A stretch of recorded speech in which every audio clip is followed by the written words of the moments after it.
കാന്ത കോട്ടണിലുള്ള running ഫാബ്രിക്കാണ് നമ്മൾ ഇന്ന് കാണുന്നത്. കാന്ത കോട്ടണിലാവുമ്പോൾ എപ്പോഴും കൊണ്ടുവരുന്നത് ചെറിയ ചെറിയ ഡോട്ട്സോ അല്ലെങ്കിൽ അങ്ങനത്തെ ഫ്ലോറൽ ഡിസൈൻ ഒക്കെയാണ്. ഇന്ന് ഞാൻ കാണിക്കുന്നത് നമുക്കിപ്പോൾ ട്രെൻഡിങ് ആയി നിൽക്കുന്ന വലിയ പ്രിന്റ് കാന്ത വർക്കിലുള്ള ഫാബ്രിക്കിനകത്തേക്ക് വന്നിരിക്കുകയാണ്. പ്രൈസ് വന്നിരിക്കുന്നത് 112 രൂപ മാത്രമാണ് ഒരു മീറ്ററിന്. ഒരു ഡിസൈനിന്റെ ഡിഫറെന്റ് കളേഴ്സാണ് കാണുന്നത്. 44 ഇഞ്ച് വിത്തിലുള്ള ഫാബ്രിക്ക, ലൈനിങ് ഒന്നും ഇല്ലാതെ ചെയ്ത് വെയർ ചെയ്യാവുന്നതാണ് കേട്ടോ. ഇതെല്ലാം ഇപ്പൊ പുതിയതായി വന്നിരിക്കുന്ന ഫാബ്രിക്കിലുള്ള കളക്ഷൻ ആണ് കേട്ടോ. ഇത് വന്നിരിക്കുന്നത് ഫസ്റ്റ് ഞാൻ കാണിക്കുന്നത് ഒരു ബ്ലാക്ക് കളറിലേക്ക് പോകുന്നു. ബ്ലാക്കിനകത്തേക്ക് ഗ്രേ കളറിലുള്ള പ്രിന്റ് ആണ്. ലൈനിങ് ഒന്നും ഇല്ലാതെ കംഫർട്ട് ആയിട്ട് വെയർ ചെയ്യാവുന്ന ഫാബ്രിക് ആണ് കേട്ടോ. അത് ഇങ്ങനെ ഇരിക്കെ നമുക്കിത് വെയർ ചെയ്ത് കഴിയുമ്പോൾ കണ്ടോ, ഞാൻ പറഞ്ഞല്ലോ വലിയ പ്രിന്റ് ആണെന്ന്. ഇപ്പൊ വലിയ പ്രിന്റ് ആണല്ലോ ഇപ്പൊ ട്രെൻഡിങ് ആയി നിൽക്കുന്നത്. അപ്പൊ ആ ഒരു സ്റ്റൈലിലേക്ക് ഇതിന്റെ ഡിസൈൻസ് പോകുന്നത്. നല്ല അടിപൊളിയായിട്ടുള്ള കോഡ് സെറ്റ് ഒക്കെ ചെയ്യാം, അല്ലെങ്കിൽ നമുക്കൊരു സിമ്പിൾ ആയിട്ടുള്ള ഒരു കുർത്തിയൊക്കെ ചെയ്ത് വെയർ ചെയ്യാനായിട്ടും നല്ലൊരു ചോയ്സ് ആണ്. നെക്സ്റ്റ് വൺ വന്നിരിക്കുന്നത് ഒരു ഡാർക്ക് പർപ്പിൾ കളറിലേക്കാണ് നെക്സ്റ്റ് വൺ വന്നിരിക്കുന്നത്. അതിനകത്തും പ്രിന്റ് എല്ലാം സെയിം കളറിലേക്കാണ് പോകുന്നത്. ഒരു ഗ്രേയിഷ് ആയിട്ടുള്ള കളറിലേക്കാണ് പോകുന്നത്. നെക്സ്റ്റ് വൺ ഒരു ബ്രിക്ക് റെഡ് കളറിലേക്ക് പോകുന്നു കേട്ടോ.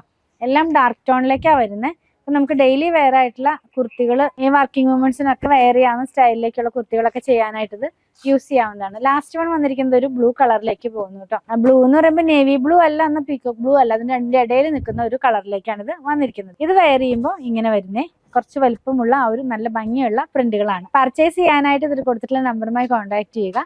കൂടുതൽ കളക്ഷൻ കണ്ട് പർച്ചേസ് ചെയ്യണമെന്നുള്ള ഒരു അങ്കമാലിയിലെ പൂത്തുരൻസ് വിസിറ്റ് ചെയ്താൽ മതി.